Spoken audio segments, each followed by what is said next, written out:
जी हाँ, तो फिर भरपूर स्वागत बा आप सभी के भाई भोजपुरिया यूट्यूब चैनल में। तब की फिर भोजपुरी के सुपरस्टार नायक और गायक रितेश पांडे के भोजपुरी के इतिहास के दूसरा सबसे बड़ा दिवस रिकॉर्ड की खबर लेके बनी।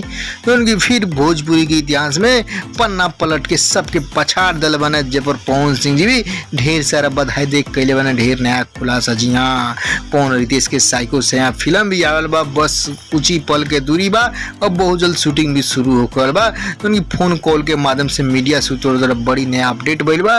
तो वहीं आप लोग नया जानकारी की रिपोर्ट ले, यानी दो खबर। जी हाँ, भोजपुरी इतिहास के डबल रिकॉर्ड और उधर बात कर पवन सिंह के प्रोजेक्ट के भी खुलासा भइल। तो पूरा वीडियो अंत तक देखी, सारा कुछ जाने डिटेल्स के साथ। उससे पहले एक और रिक्वेस्ट करें आप सभी के, यदि आप भाई भोजपुरिया यूट्यूब चैनल पर नया बानी तो जुड़े जरूर सब्सक्राइब करके घंटी ऑन कर दें, ताकि यही तरह के सभी लेटेस्ट न्यूज बड़ी खबर सबसे पहले पाएं, कोई न्यूज मिस ना हो। जी हाँ, पवन रितेश के जोड़ी के नया फिल्म साइको से पिछले दिनों मुहूर्त भइल, ओपनिंग भइल, लेकिन अब कोरोना लोगों से फिल्म शूट ड्यूज बाटे।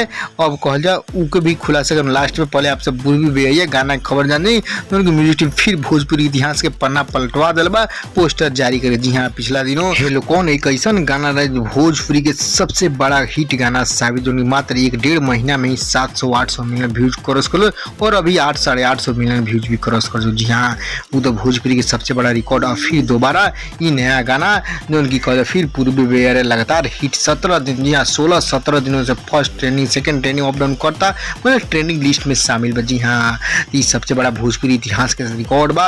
यही पर पवन सिंह जी जनने तब फोन कॉल करके बधाई देने और साइको सैया की बात की ना, तो पवन सिंह बहुत जल्द मुंबई जाए वाला बना। पिछला दिन रिपोर्ट बतेले बनी कब जइए, लेकिन अब जइए तो साइको सैया पूरे पे काम चली। जी हाँ, तो आप लोग तैयार रहे साइको सैया पवन रितेश के जोड़ी की फिल्म देखेला।